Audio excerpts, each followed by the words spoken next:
열왕기하 17장 1절에서 18절까지 한 절씩 교독하겠습니다.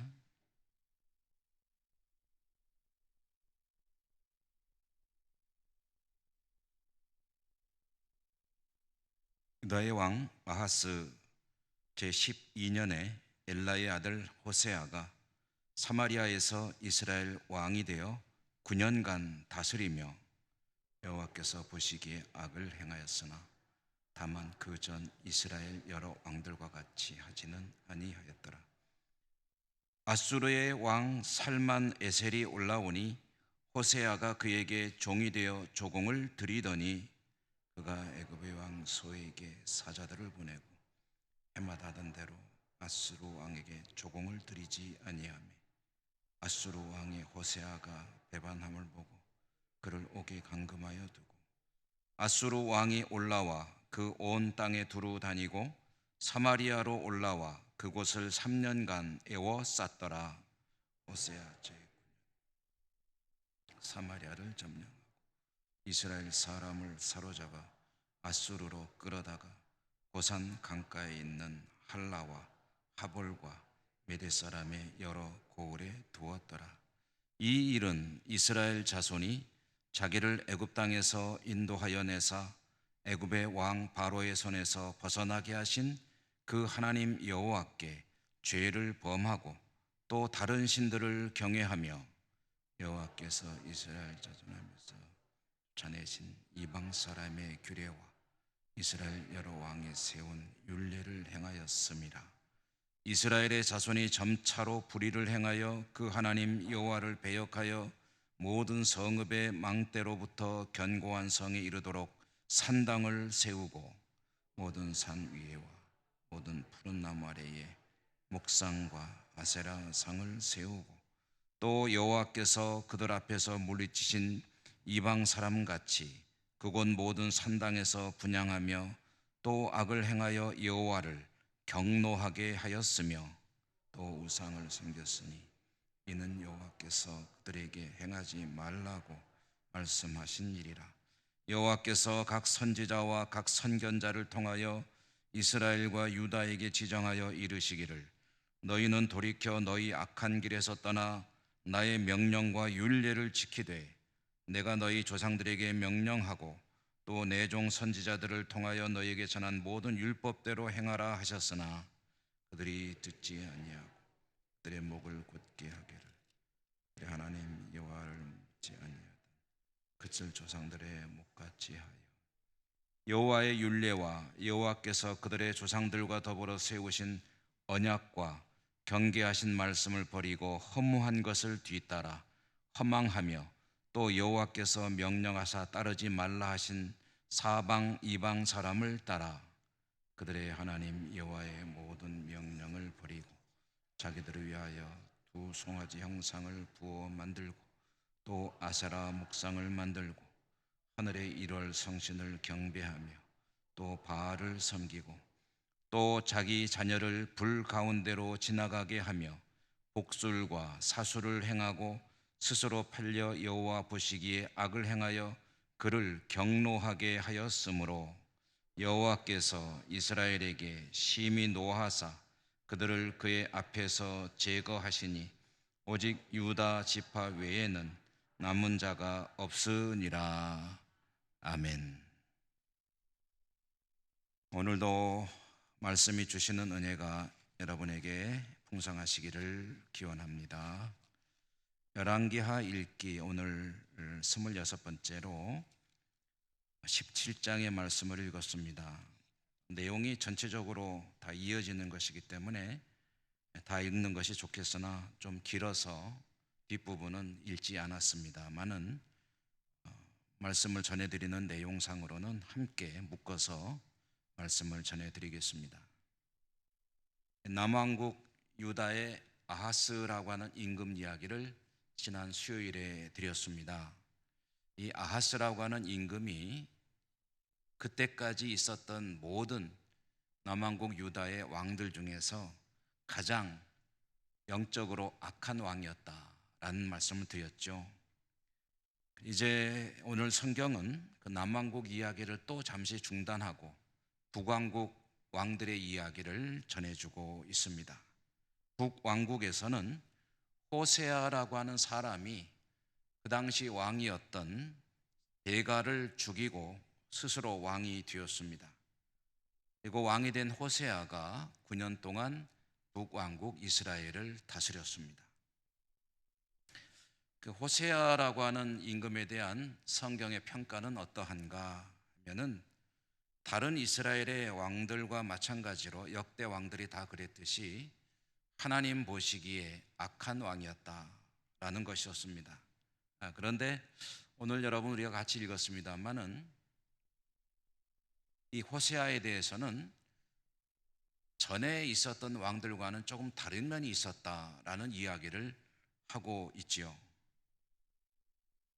전의 왕들과 조금 다른 면이 있었다는 것이 그래도 하나님을 섬기는 일이 있어서 요만큼이라도 나았다는 이야기라면 참 좋을 텐데 그런 이야기는 아닙니다. 전의 왕들과 달랐다는 것이 무엇이 달랐다는 것이냐 하면은 북왕국 북쪽에 있는 아수르라고 하는 나라와의 관계, 그 나라를 대처하는 방법이 이전 왕들과는 좀 달랐다라는 이야기를 하는 것입니다. 역대 이스라엘 왕들은 아수르에게 굴복해서 신하로 자처하며 살았습니다. 그리고 그 아수르의 힘을 빌려서 자신들의 왕위를 견고하게 하고 또 다른 나라로부터 이 북왕국 이스라엘을 지키려고 시도했습니다. 그런데 호세아는 어땠느냐 하면은 그런 면에서 이전 군주들과 좀 달랐는데 아수르의 살만 에셀이라고 하는 그런 임금에게 굴복을 하기는 하였으나 완전히 굴복하지는 않고 나름대로 다른 길을 찾고 있었다. 저항할 수 있는 방법이 없을까? 라는 길을 찾고 있었다는 이야기, 그런 면에서 좀 달랐다는 그런 말씀입니다.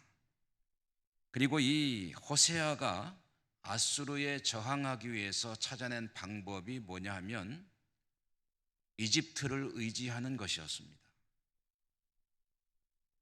아수르는 이스라엘이라고 하는 나라의 북쪽에 있는 강대국입니다. 그리고 이집트는 이스라엘의 남쪽에 있는 강대국입니다. 그러니까 이게 무슨 얘기냐면 이스라엘이라고 하는 나라가 북쪽으로는 아수르라는 강대국, 남쪽으로는 이집트라는 강대국, 두 강대국 사이에 샌드위치처럼 눌리고 있는 그런 지형의 나라이다 라는 것을 이야기해 주는 것이죠. 호세아는 이 북쪽에 있는 절대적인 강력한 나라 아수르로부터의 그 압력과 여러 가지 속박을 벗어나고 싶은 마음이 있었는데 그 길을 어디에서 찾았느냐 하면은 남쪽에 있는 또 다른 강대국인 이집트의 힘을 빌려서 북쪽의 아수르에 저항해 보려고 했다 하는 이야기이고요. 그런 면에서 과거에 있었던 왕들과는 조금 다른 노선을 걷고 있었다, 그런 이야기를 성경이 전해주고 있는 것입니다. 여러분이 가나안 땅이라는 이스라엘이 차지하고 있는 이 지역, 이 가나안 땅은 우선 굉장히 메마른 땅입니다. 하늘에서 내려오는 비, 눈이라는 것은 거의 없고요. 비와 이슬, 이런 강수량이 다른 지역에 비하면 터무니없이 작은, 사막보다는 조금 낫지만 그 사람이 살기에 사실 좋은 그런 지형은 아닙니다. 물론 북쪽의 갈릴리 지역으로 가면은 좀 낫긴 하지만 중부 이하 남쪽으로 가게 되면은 광야지대가 대부분이고 그리고 굉장히 메마른 그런 기후의 나라인데요. 그러므로 하늘에서 내려오는 비와 이슬에 의지해서 살아가는 이 가나안 땅의 삶이라는 것은 하늘에서 비가 적절하게 내려주지 않으면 살 수 없는 땅이라는 의미이고요. 이것은 그 땅에서 살아가려면 하늘을 바라보고 살아야 된다, 이런 이야기입니다. 기후적으로도 그렇다는 거예요. 그리고 하나님께서 이스라엘 백성을 하나님의 나라를 세우기 위해 선택하신 땅이 이 지역, 이 가나안이라는 곳이다 라는 이야기는 이와 같이 하늘을 바라보며 살아야만 살 수 있는 땅이라는 것이 굉장히 중요한 원인 중에 하나입니다. 여기다 데려다 놓으면 다른 것 바라보지 않고 하늘만을 바라보며, 즉 하나님만을 바라보며 살 수밖에 없는 그런 지형과 기후의 땅에다가 하나님이 이스라엘 백성, 택하신 백성들을 데려다 놓으셨다는 이야기입니다. 하나님의 은혜만을 사모하며 바라보며 기대하며 살아야 될 그런 운명적인 땅. 그런데 오늘 남과 북쪽에는 아수르, 남쪽에는 이집트, 동쪽에는 바벨론, 이런 강대국들 사이에 끼어 있는, 특별히 지금 이 당시에는 북쪽의 아수르, 남쪽의 이집트인데요, 두 강대국 사이에 끼어 살아야 하는 이스라엘의 상황은 기후 조건과 사실 별반 다르지가 않습니다. 그런 의미에서 또 똑같은 상황이라는 거죠. 두 세력 사이에 끼어 있는 이스라엘 나라는 어느 한쪽의 힘을 빌리려고 해서는 상당히 곤란합니다. 이 나라를 의지해서 이 나라의 속국처럼 살아가겠다고 하면은 다른 나라가 가만히 있지 않습니다. 왜냐하면 이 이스라엘이 차지하고 있는 이 가나안이라고 하는 이 땅은 굉장히 작은 땅이지만 중요한 땅입니다.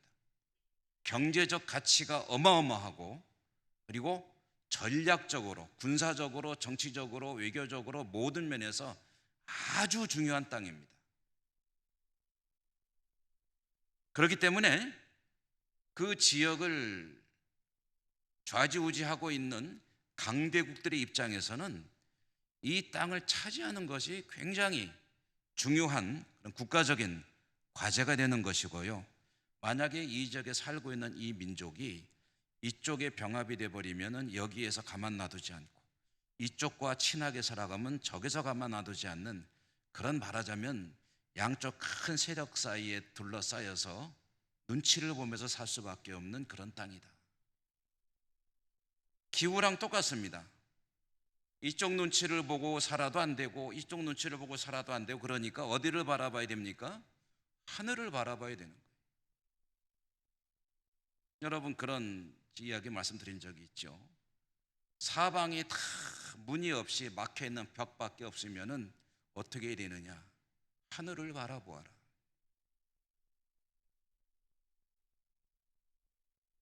두 큰 세력 사이에 끼어서 한쪽 세력을 의지하려고 하면 안 된다는 이야기는 곧 하늘에서 내려오는 물, 비와 이슬, 그것을 바라보며 살아야 하듯이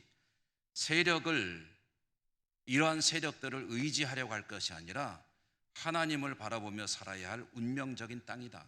그렇게 되어 있는, 구조적으로 그렇게 되어 있는 땅이다. 가나안이라는 지역이. 그런 의미입니다. 이스라엘, 작은 나라죠. 하나님이 이스라엘을 왜 선택하셨느냐, 거기에 대해서 이유를 말씀해 주십니다. 왜 그랬다고 했습니까? 너희가 가장 보잘것없고 힘이 약한 민족이기 때문에 내가 택했다라고 말씀하시잖아요. 잘나서, 인물이 좋아서, 강력해서, 머리가 탁월해서, 그래서 여러 가지 면에서 아주 마음에 들어서 선택했느냐? 아니에요. 왜 이스라엘이냐? 가장 작고 연약하고 그리고 볼 게 없는 민족이기 때문에 내가 너희를 택한다 라고 하나님께서 말씀하셨거든요. 그러므로 그렇게 연약하기 짝이 없고 의지할 데가 없는 이스라엘, 어디를 바라봐야 되느냐? 하늘을 바라봐야 된다. 다시 말해 하나님을 의지하지 않으면 살 수 없는 구조적인 그런 민족이다라는 이야기입니다. 그리고 가나안이라는 땅이 그런 곳이다 라는 이야기죠. 그런데 이스라엘이 누구를 의지하라고 힘쓰며 살아왔느냐 하면은 지금까지의 역대 왕들이 아수르를 의지하며 살려고 노력했는데 호세아는 조금 노선을 달리했다. 아수르가 아니라 이집트를 의지하려고 했다. 문제는 그게 좋은 선택이냐는 거죠.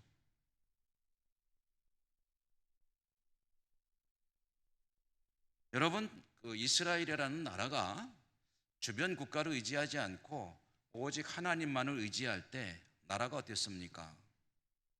다윗 시대에 어땠습니까? 솔로몬의 통치의 전반기 어땠습니까?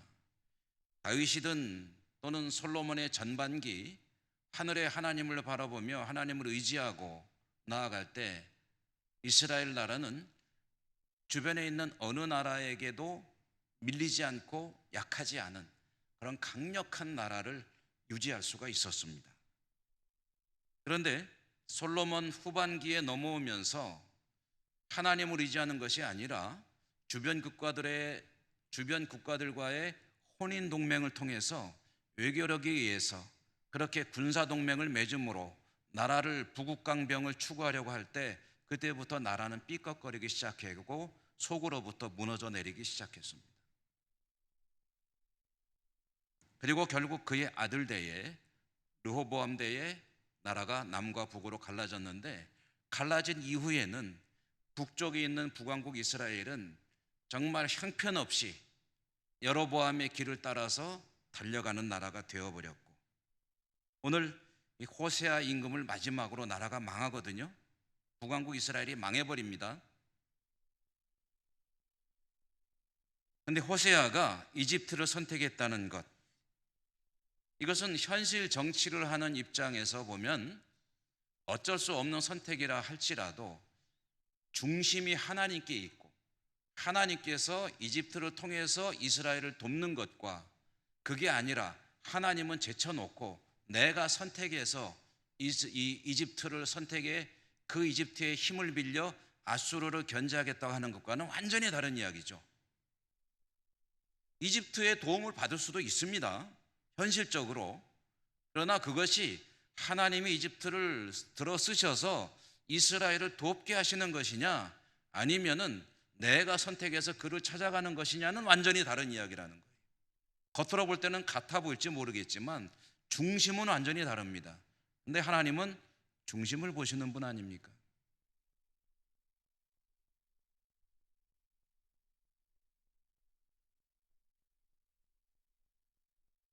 만약에 이런 생각을 해봤습니다. 북왕국의 왕이지만 호세아가 여로보암의 길이 아니라 또 자신의 선택이 아니라 다윗의 길을 따라 걷는 왕으로 정말 극적인, 획기적인 그런 변화가 있었더라면 북왕국의 운명이 어떻게 되었을까? 물론 이건 상상에 불과한 것이지만 생각을 해보는 것은 의미가 있죠. 여러분, 호세아가 노선이 전대왕들과 달랐다고 했는데 전대왕들은 하나같이 영적으로 여로보암의 길을 걸은 사람들이었단 말입니다. 그런데 여로보암의 길과 대조되는 다윗의 길을 걸은 그런 통치자였더라고 한다면 북왕국의 운명이 어찌 되었을까?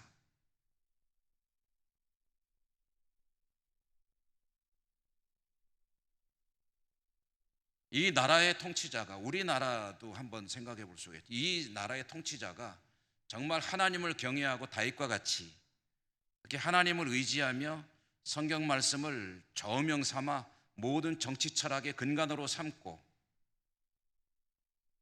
자신의 삶의 근본으로 삼는 그런 통치자가 우리나라를 다스리고 있다면 우리나라가 어떻게 될까? 지금은 아니지만 그런 상상입니다. 여러분, 호세아가 다윗의 길을 걸었더라면 어떻게 되었을까? 다윗이 어떤 인물이었습니까? 오직 그야말로 하늘만 바라보고 산 사람 아닙니까?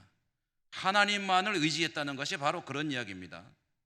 하늘만을 바라보았다는, 하나님만을 의지했다는 이야기. 오직 하나님만을 의지하며 살았더니 천하고 미약한 양치기 출신, 제가 자주 말씀드렸죠. 목동은 이스라엘에서 사실 직업에 귀천이 없다고 하지만 귀천이 없는 사회는 사실 많지가 않죠. 가장 천대받는 직업이 중에 하나가 이 양치기, 목동입니다. 목동 출신의 천하디 천한 소년이 통일 이스라엘의 군주가 되었다. 인간적으로 보면 입지전적인 이야기인데 영적으로 보면은 어떻게 된 이야기냐? 그가 하나님만을 바라보며 살았더니 하나님께서 그를 그 자리에 서게 하시더라. 근데 그게 어렸을 때 주신 하나님의 비전이었거든요. 사무엘을 통해 기름 부으신 하나님, 그 하나님께서 하나님의 그 약속, 하나님의 계시의 말씀을 붙들고 평생을 살았더니 그에게 갖고 계신 계획을 그대로 다 이루시더라. 다윗에게 있어서 하나님은 어떤 분이신가? 일생을 하나님을 어떤 분으로 생각하고 살았는가? 이것을 잘 표현해 주는 성경 말씀이 여러 군데가 있지만 아마 시편 18편이 전형적인 다윗의 하나님을 향한 마음가짐을 표현하는 말씀이 아니겠나 하는 생각을 합니다. 시편 18편, 나의 힘이신 여호와여, 내가 주를 사랑하나이다. 여호와는 나의 반석이시요 나의 요새시요 나를 건지시는 이시요 나의 하나님이시요 내가 그 안에 피할 나의 바위시요 나의 방패시요 나의 구원의 뿌리시요 나의 산성이시로다. 내가 찬송받으실 여호와께 아뢰리니 내 원수들에게서 구원을 얻으리로다. 아멘. 다윗에게 하나님은 그런 분이에요. 근데 여기에 어렸을 때만 또는 청년기에만, 왕이 되기 전에만 또는 한참 어려울 때만 그런 게 아니라 평생을 이 신앙으로 살았던 다윗.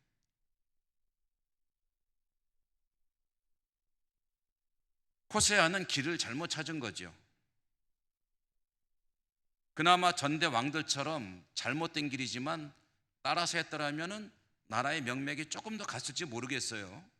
인간적인 시각으로 볼 때에. 그러나 아수르의 압박을 벗어나기 위해서 또 다른 이 땅의 힘을 찾아갔을 때 땅의 세력들이 가만히 있을 리가 없고 아수르가 요것 봐라 하면서 쳐들어왔습니다.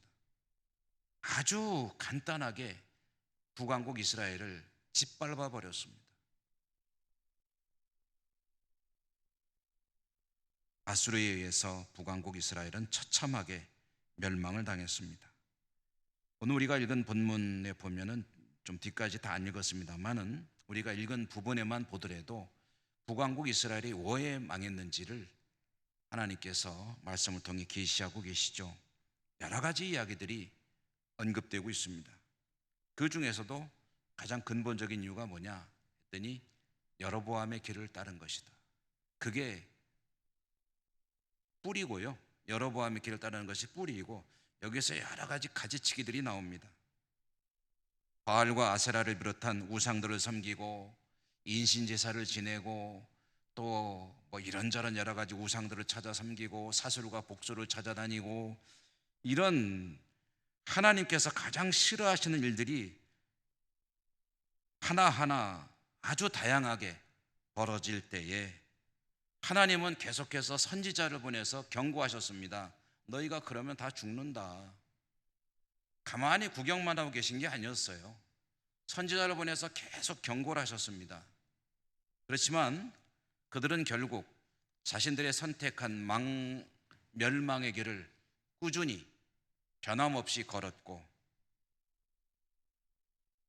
결국 망하게 되었는데요.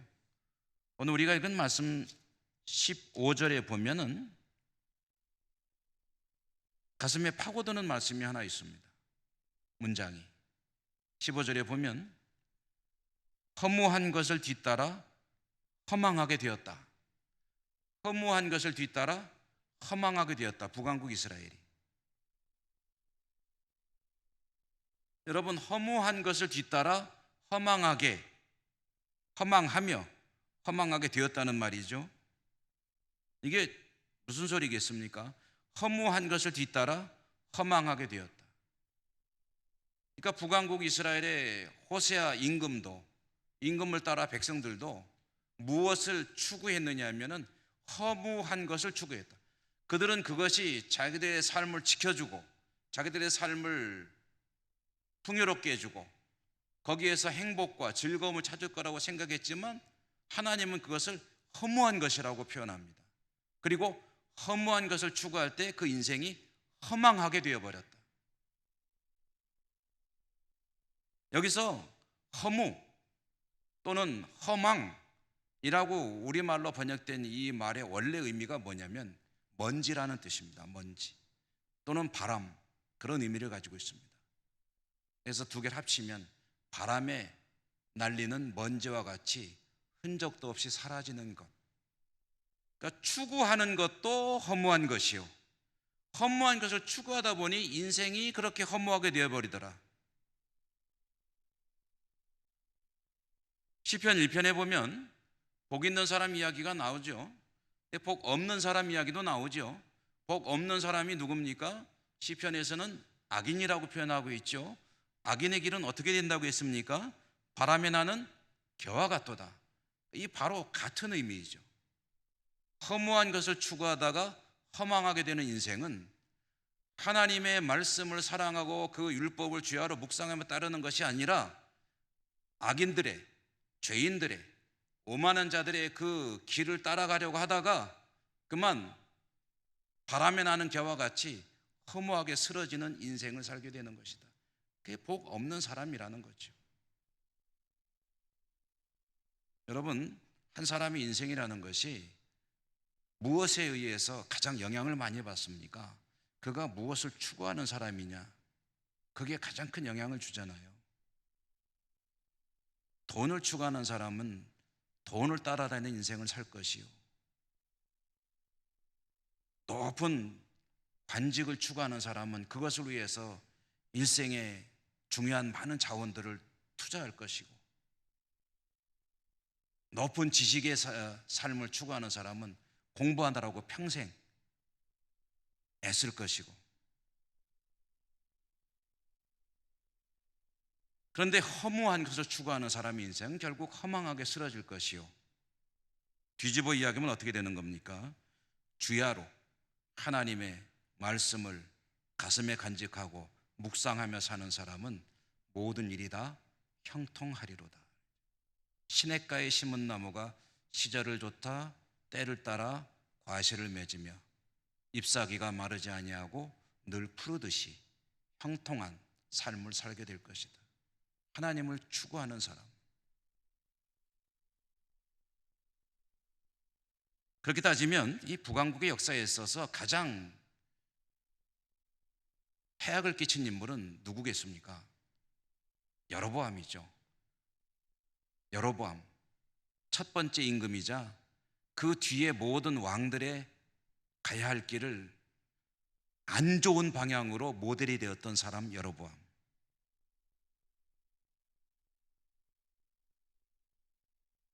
반면에 다윗은 선한 모델이 되었죠. 선한 영향력을 끼쳤습니다. 여로보암은 정말 더할 수 없이 악한 영향을 끼친 사람이 되었습니다. 그리고 북왕국도 허망하게 무너져 버리게 되었습니다. 바람에 나는 겨와 같이.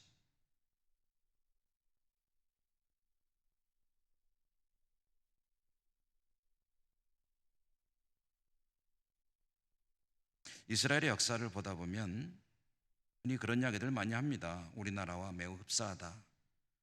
강대국들 사이에 끼어서 정말 외교적인 관계를 잘 맺지 않으면 곤란한 상황을 수시로 맞이할 수밖에 없는 우리나라의 역사. 요즘도 그렇지 않습니까? 미국과 중국 사이에 끼어들어서 이 나라 눈치도 좀 봐야 되고 저 나라 눈치도 좀 봐야 되고. 그런데 여러분, 한쪽에 치우치게 되면은 다른 쪽에서 가만히 안 있잖아요. 이쪽에 치우치면 저쪽에서 뭐라고 막 그러고, 저쪽이랑 좀 친하게 지내려고 하면 이쪽에서 막 뭐라고. 물론 외교적인 그런 처신은 잘 해야 되죠.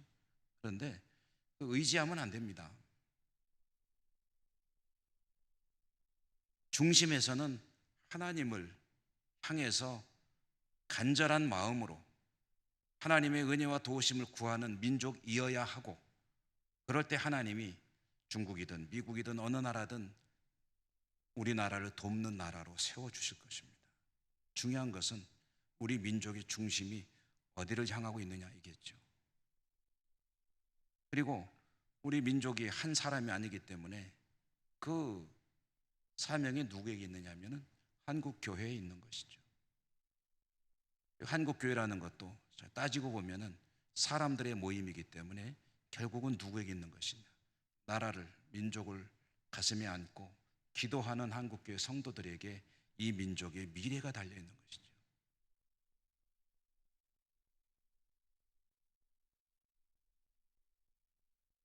북왕국이 멸망했습니다. 멸망당했을 때 아수르의 왕은 이스라엘 백성들을 다른 곳으로 이주를 시켜버렸어요. 그리고 다른 곳에 있는 사람들을 이 사마리아 성으로 데려다가 살게 했습니다. 그러니까 이제 이민 정책과 함께 이 원래는 민족이 다른 이 사람들을 결혼을 시켰습니다. 그래서 혼혈 정책. 일제강점기에 일본이 우리 민족을 말살시키기 위해서 펼쳤던 여러 가지 정책들이 있죠. 아수르가 그걸 하는 겁니다. 이스라엘이라고 하는 이 나라, 이 민족의 이 정체성을 완전히 분쇄해버리겠다. 그래서 다른 지역 사람들하고 피를 섞어버렸습니다.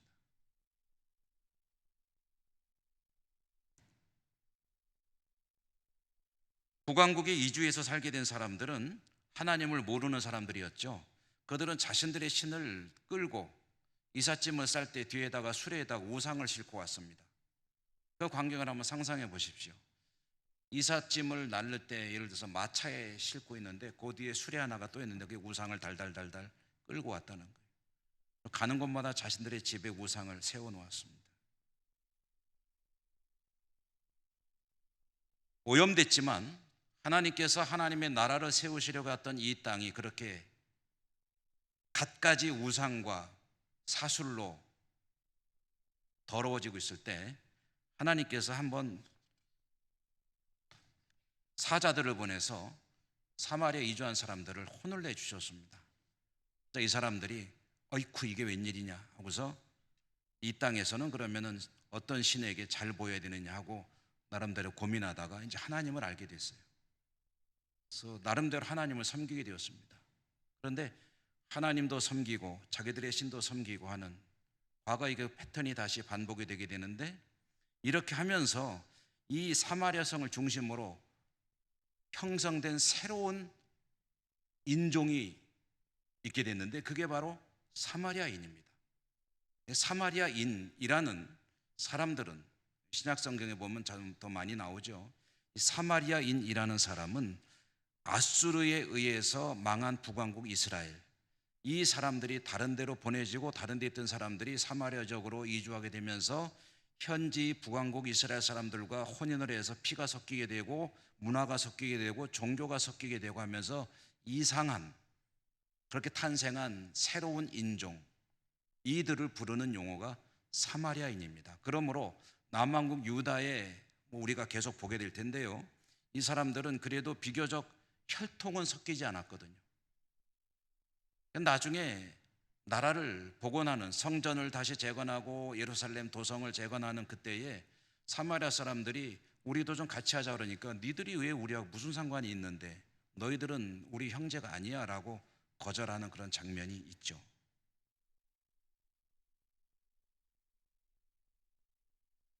하나님께서 하나님의 나라를 세우시려는 원대한 계획을 가지고 이집트에서 이끌어내셔서 가나안 땅에 거주하게 하신 이스라엘 민족, 그들이 여러 가지 영적인 혼란 가운데 남과 북으로 나라가 갈리더니 북왕국이 이와 같이 무너져 버리고 이스라엘 민족은 혈통으로는 혼혈이 되어버리고 그 땅은 하나님이 아니라 수많은 신들이 전시되는 전시장이 되어버렸고, 하나님도 그들 가운데 한 신으로 자리를 잡았지만 그것은 하나님께서 가장 싫어하시는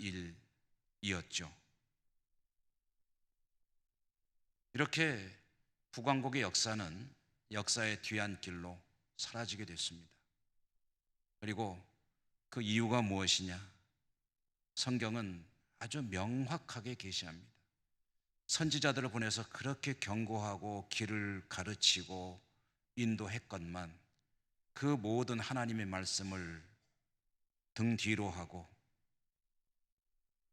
여로보암의 길로 부지런히 달려간 그들, 오랫동안 하나님이 기다려주시고 선지자들을 보내면서 바로 잡으려 하셨지만 하나님의 말씀을 외면하며 귀를 닫고 살았던 그들, 결국은 허무하게 무너져 버리고 그들이 추구하던 허무한 것 그 모습 그대로 허망하게 역사 속으로 사라져 버리고 말았습니다.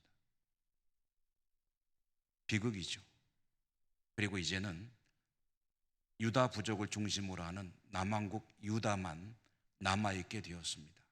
남왕국의 이야기를 다음 수요일부터 계속해서 읽으면서 그 속에 들어있는 하나님께서 들려주시고 싶은 이야기들을 찾아보도록 하겠습니다. 기도하겠습니다. 하나님 감사합니다.